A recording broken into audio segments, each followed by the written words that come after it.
Bismillahirrahmanirrahim. Assalamualaikum warahmatullahi wabarakatuh. Alhamdulillahirabbil alamin.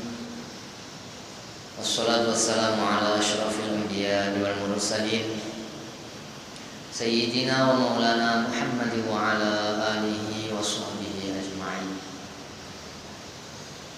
Jemaah yang mulia, malam ini kita akan masuk kepada bab adab ketika buang air kecil atau buang air besar.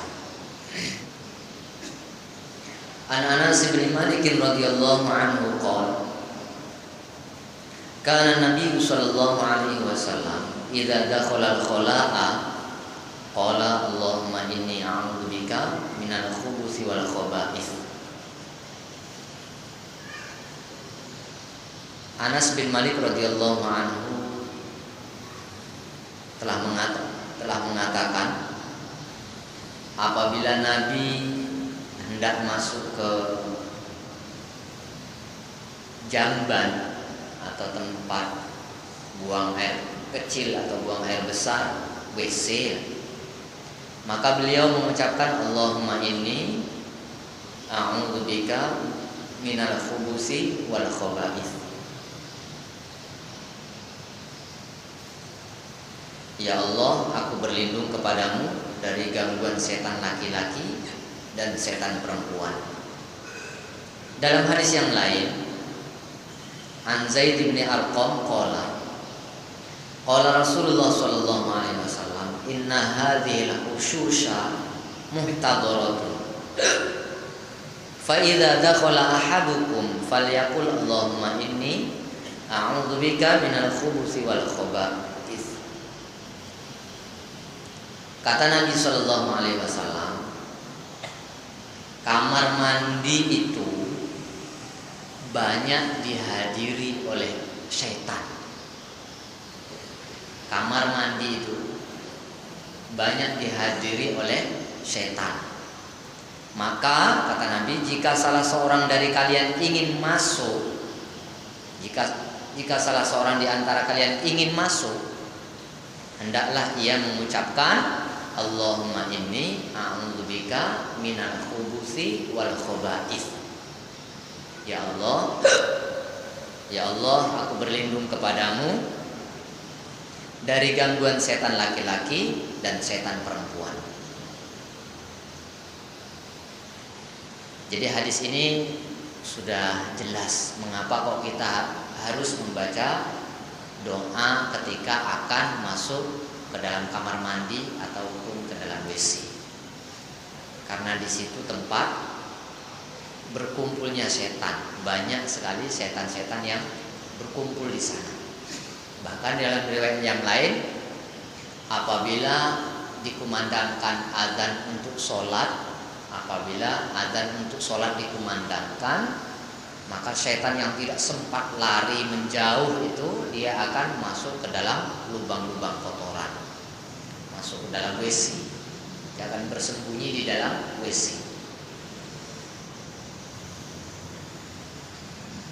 Dalam hadis yang lain, An Ali radhiyallahu anhu qala Rasulullah sallallahu alaihi wasallam, sitru ma bainal jin wa aurati bani Adam idza dakhala al-kanifa ayyaqula bismillah.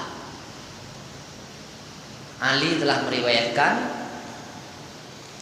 bahwa Rasulullah sallallahu alaihi wasallam telah bersabda, satir ataupun penghalang antara jin dan auratnya anak Adam ketika dia berada di kamar mandi adalah ucapan bismillah. Jadi kalau seseorang itu sudah baca doa Allahumma inni a'udzubika minal khubuthi wal khaba'ith, dia terlindung dari setan, tapi belum terlindung dari jin.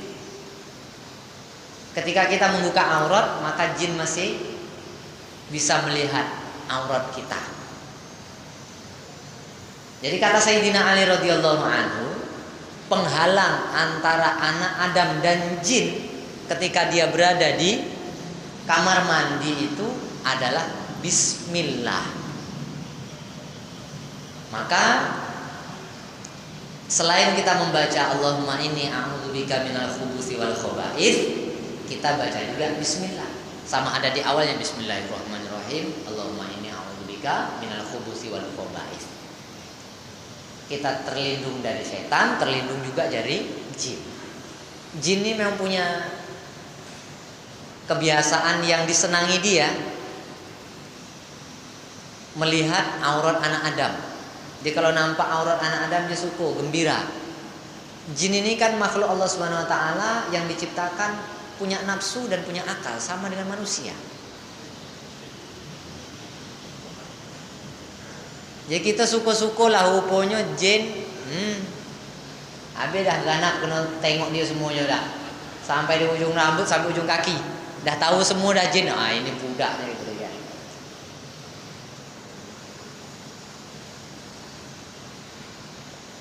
Di dalam Sahih Muslim pada hadis ke-386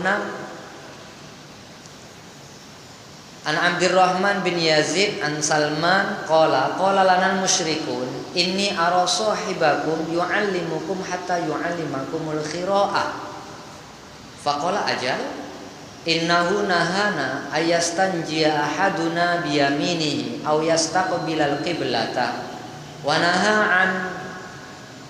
naha 'anil rawsi wal 'izam wa qala la yastanji ahadukum biduni salasati ahjar. Kata Abdurrahman bin Yazid dari Salman, dia telah mengatakan kaum musyrikin berkata kepada kami, sungguh aku melihat Rasulullah mengajarkan kepada kalian sampai ke masalah adab istinja. Kata Salman radhiyallahu anhu, ya betul, Nabi memang mengajarkan kami sampai kepada macam mana istinja itu, macam mana buang air kecil, macam mana buang air besar. Diajarkan oleh Nabi kami. Kemudian Nabi SAW, kata sahabat Salman radhiyallahu anhu, melarang kami dari beristinja dengan tangan kanannya, membersihkan kotoran pada kubul dan dubur kita ini. Kata Nabi, kata Salman radhiyallahu anhu, kami dilarang dengan menggunakan tangan kanan. Lainlah kalau tangan kiri kena stroke kan, itu lainlah, itu kan darurat namanya. Kalau dah tak bisa tangan kiri nak macam mana? Belah dipaksa tangan kiri tak mungkin juga. Yang ada tangan kanan ya tangan kanan. Kata Salman radhiyallahu anhu, kami dilarang oleh Nabi beristinja dengan tangan kanan. Dan kami dilarang juga beristinja menghadap kiblat. Dan Nabi juga melarang dari beristinja atau bersuci dengan kotoran binatang, kotoran hewan dan tulang. Dengan tai unta umpamanya kan. Dia kan kayak batu. Kalau tai unta itu kan kayak batu, tapi dia ringan. Kalau batu itu berat.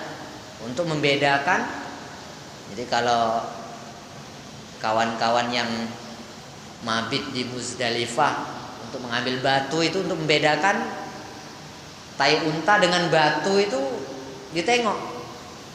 Kalau ringan ini berarti bukan. Samalah dengan dengan batu akik itu kan. Ini plastik ataupun nih batu asli nih. Beda dia, berat dengan ringan. Jadi kata Nabi SAW, kita ini dilarang bersuci dengan kotoran hewan, beristinja dengan kotoran hewan dan tulang.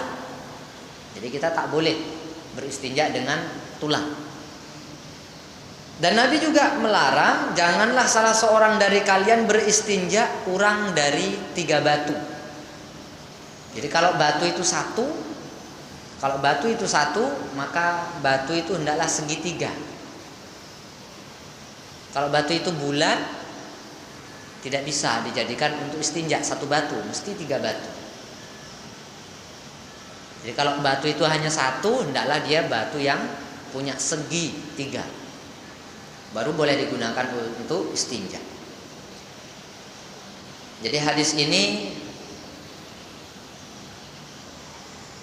melarang kita sebagai orang Islam untuk beristinja dengan menghadap ke arah kiblat, dengan menggunakan tangan kanan, dengan kotoran hewan ataupun tulang, ataupun beristinja dengan menggunakan batu yang kurang dari 3.